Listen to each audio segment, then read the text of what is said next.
कैसे एक व्यक्ति बन जाता है एक वहशी दरिंदा। वो अपने माँ बापों से बिछड़ने के बाद एक खतरनाक मुजरिम बन जाता है। आइए जानते हैं आज एक ऐसे व्यक्ति के बारे में जो एक ऐसा खतरनाक मुजरिम बन जाता है जिसके नाम से भी लोग कांपने लगते हैं। तो इस व्यक्ति का नाम है जोसेफ रॉय, जो अमेरिका के शहर बाल्टीमोर का रहने वाला है। दरअसल जब वो 6 साल का होता है तो उसके फादर की डेथ हो जाती है और फिर वो अपनी मदर के साथ रहने लगता है।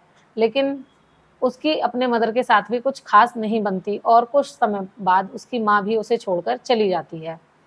जब उसकी माँ उसको छोड़कर चली जाती है तो उसके पालन पोषण की जिम्मेदारी जो है वो अमेरिकी गवर्नमेंट ले लेती है और वो अमेरिकी गवर्नमेंट के संरक्षण में रहकर ही बड़ा होता है। जब वो 18 साल का हो जाता है तो उसका सिलेक्शन जो है वो अमेरिकी आर्मी में हो जाता है और वो अमेरिकी आर्मी में चला जाता है। तो जो उसकी पहली पोस्टिंग होती है वो होती है वियतनाम, और वो वियतनाम में ही रहकर अपनी जॉब करता है। लेकिन कुछ टाइम बाद उसे लगता है कि यार मुझे ये जॉब सूट नहीं करती और मैं इसे छोड़ देता हूँ। तो वो कुछ टाइम की छुट्टी लेकर अमेरिका वापस आ जाता है और जहाँ का वो रहने वाला होता है बाल्टीमोर, वहाँ चला जाता है। कुछ टाइम घर पर रहता है और उसके बाद वो कभी वापस आर्मी में लौटता ही नहीं है। दरअसल जब वो अपने घर वापस आता है तो उसे ड्रग्स की लत लग जाती है। वो हर तरह का नशा करने लगता है, चाहे वो ड्रग्स हो या फिर शराब हो, कोकीन हो, कोई भी चीज़ हो, जो मिल जाए वो उसी का नशा करता है। जब नशा करने लगता है तो धीरे धीरे उसके पैसे ख़त्म होने लगते हैं और उसके बाद उसे पैसों की ज़रूरत होती है तो वो एक ट्रक ड्राइवर बन जाता है और वो अपने जीवन यापन के लिए ट्रक चलाने लगता है। एक दिन जब वो ट्रक लेकर जा रहा था तो रास्ते में उसे एक महिला मिलती है और वो महिला उससे लिफ्ट मांगती है। तो वो उस महिला को अपने ट्रक में बैठा लेता है। जब वो उसे अपने ट्रक में बैठा लेता है तो वो कहता है, दरअसल टाइम जो रखा होता है वो शाम का होता है, तो वो उस महिला से कहता है कि तुम्हें इस टाइम नहीं चलना चाहिए, ऐसे जो इतना लेट तुम चल रही हो तो ऐसे में कोई भी तुम्हारा फ़ायदा उठा सकता है, कोई भी तुम्हारे साथ कोई भी गलत काम कर सकता है, इसलिए तुम्हें ज़्यादा लेट तक ऐसे अकेले सुनसान सड़क पर नहीं चलना चाहिए।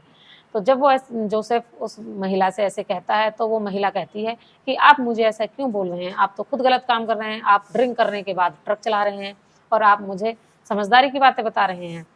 तो ऐसे ही बातों बातों में कब उनमें दोस्ती हो जाती है और वो दोस्ती प्यार में बदल जाती है, पता ही नहीं चलता और वो व्यक्ति उस महिला के साथ लिव इन में रहने लगता है। दोनों की खुशहाल ज़िंदगी थी, वो जीवन यापन के लिए ट्रक चलाता था और जो वो लेडी थी वो घर पर घर संभालती थी। ऐसे ही लिव इन में रहते रहते उन्हें एक बच्चा हो जाता है, उनका बेटा। और एक दिन जो जोसेफ रॉय होता है वो ट्रक लेकर कहीं दूर जाता है तो वो अपनी गर्लफ्रेंड से बोलता है कि मैं कुछ दिनों के लिए बाहर जा रहा हूँ, तुम घर पर ही रहना। लेकिन जब वो वापस आता है तो वो देखता है कि उसकी गर्लफ्रेंड और उसका बेटा घर पर नहीं है। तो वो आसपास के लोगों से पूछता है कि क्या तुमने उसे देखा है, तो सभी मना कर देते हैं।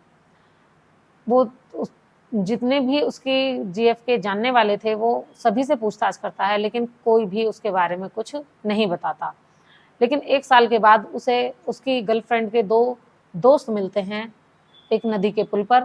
तो वो उनसे पूछता है कि क्या तुमने उसे देखा है, तो वो दोनों साफ मना कर देते हैं कि नहीं, हमने उसको नहीं देखा। लेकिन उसे उन दोनों दोस्तों पर शक होता है और उनके साथ उसकी हाथापाई हो जाती है। जब हाथापाई होती है तो क्योंकि जोसेफ जो होता है वो काफ़ी हेल्दी होता है, जो उसकी लंबाई होती है वो 6 फीट 8 इंच होती है और वज़न लगभग 150 किलोग्राम होता है, तो काफ़ी लंबा चौड़ा होता है और वो उन दोनों पर भारी पड़ता है और दोनों को पीट-पीट कर मार देता है।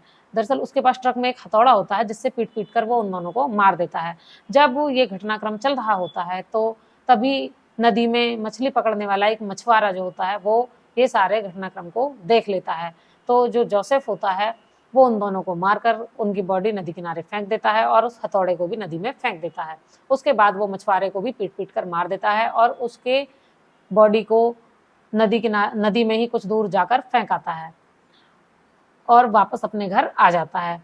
लेकिन कहते हैं ना कि कानून के हाथ लंबे होते हैं, पुलिस केस की छानबीन करती है और जोसेफ पकड़ा जाता है। जब जोसेफ पकड़ा जाता है तो उस पर केस चलता है। अब 2 बॉडी तो मिल जाती हैं, लेकिन मछुआरे की बॉडी नहीं मिलती और ना ही वो मर्डर वेपन मिलता है जिससे वो मर्डर करता है। तो कुछ ही टाइम केस उसके ऊपर चलता है और पर्याप्त सबूत ना मिलने के कारण जो है वो केस बंद हो जाता है और जोसेफ जेल से छूट जाता है। जोसेफ जब जेल से छूटता है तो वो बहुत ही गुस्से वाला हो जाता है, उसे बहुत ही ज़्यादा गुस्सा आने लगता है। तो जेल से छूटने के बाद भी वो अपनी गर्लफ्रेंड और अपने बच्चे की तलाश करता रहता है, लेकिन उसे वो दोनों ही नहीं मिलते। जब नहीं मिलते तो वो अपना ट्रक चलाता है और धीरे-धीरे कब उसे गंदी लत लग जाती है पता ही नहीं चलता। और एक दिन वो कॉल करके एक सेक्स वर्कर को अपने घर बुलाता है जहाँ पर वो रहता है। सेक्स वर्कर जो है वो जितने पैसे माँगती है उसे देने को तैयार हो जाता है, तो वो खुश होकर उससे मिलने आ जाती है। जब वो वहाँ आ जाती है तो वो उसके साथ पहले तो बातें करता है और उसे ड्रग्स देता है। वो नशे में हो जाती है तो वो उसके साथ मारपीट करने लगता है, लेकिन उसे वहाँ का माहौल कुछ अजीब ही लगता है, तो वो जो सेक्स वर्कर होती है वहाँ से जाने लगती है। जब वहाँ से वो जाने लगती है तो जोसेफ जो है उसके साथ मारपीट करता है और उसे रोकने की कोशिश करता है और उसका गला दबाता है, उसे मारने की भी कोशिश करता है।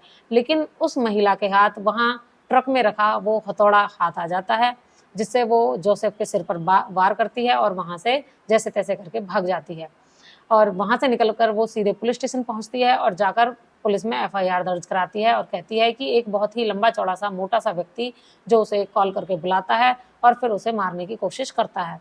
लेकिन जैसे ही पुलिस जोसेफ के ठिकाने पर पहुँचती है तो जोसेफ वहाँ से भाग जाता है।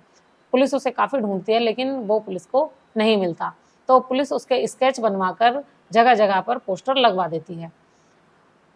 15 अगस्त 1996 को एक व्यक्ति पुलिस को कॉल करता है कि जिस तरह के पोस्टर आपने लगवाए हुए हैं वैसे ही डील डॉल का एक व्यक्ति यहाँ पर है और आप जल्दी से आ जाइए वरना ये व्यक्ति यहाँ से भाग जाएगा।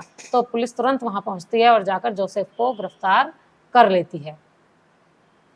जब जोसेफ को गिरफ्तार कर लेती है और उससे पूछताछ होती है तो जोसेफ कहता है कि उसने अब तक कुल मिलाकर 13 मर्डर किए हैं, जिसमें कि 10 लड़कियां हैं यानी कि महिलाएं हैं और बाकी 3 मेल व्यक्ति हैं। तो वो ये जुर्म कबूल कर लेता है और कहता है, जब पुलिस उससे पूछती है कि फिर तुमने अगर उन्हें मारा है तो बॉडी का क्या किया और बॉडी कहाँ गई, तो वो जो बताता है उसको सुनकर सभी के रोंगटे खड़े हो जाएंगे। तो उसने कहा, वो धीरे धीरे सारी घटना को क्रमवाइज सुनाने लगता है। उसने कहा कि जब वो जेल से बाहर आया तो वो अपने घर गया, लेकिन उसे अपनी गर्लफ्रेंड और बच्चा वहाँ पर नहीं मिले। तो उसने पूछताछ की लेकिन किसी ने भी उनके बारे में नहीं बताया। तो उसे बहुत गुस्सा आया और उसने सेक्स वर्कर से कांटेक्ट करना, वो धीरे धीरे रेड लाइट एरिया में जाने लगा और सेक्स वर्कर को कॉल करना शुरू किया। तो वो सेक्स वर्कर को बुलाता, उनके साथ रहता और जिस पर भी उसे डाउट होता तो वो उस सेक्स वर्कर को मार देता। और मारने के बाद, क्योंकि वो ट्रक चलाता था और ट्रक चलाने के साथ ही वो पार्ट टाइम एक बर्गर और सैंडविच का ठेला भी लगाया करता था, तो वो उन्हें मार देता और मारकर तंदूर में भूनता उनके मांस को और तंदूर में भूनकर खुद भी खाता और बर्गर और सैंडविच में डालकर लोगों को भी बेच देता। जब वो बर्गर और सैंडविच बनाता था तो उस सभी जो भी उसके बर्गर को और सैंडविच को खाता वही उसकी तारीफ करता, बहुत उसका नाम हो जाता है। लेकिन लोगों को नहीं पता होता कि जो वो बर्गर और सैंडविच खा रहे हैं वो किसी इंसानी मीट के बने हुए हैं। दरअसल उस समय अमेरिका में बीफ का मांस होता है उसके बर्गर की और सैंडविच की बहुत डिमांड होती है, तो लोग बड़े शौक से उसे खाते हैं।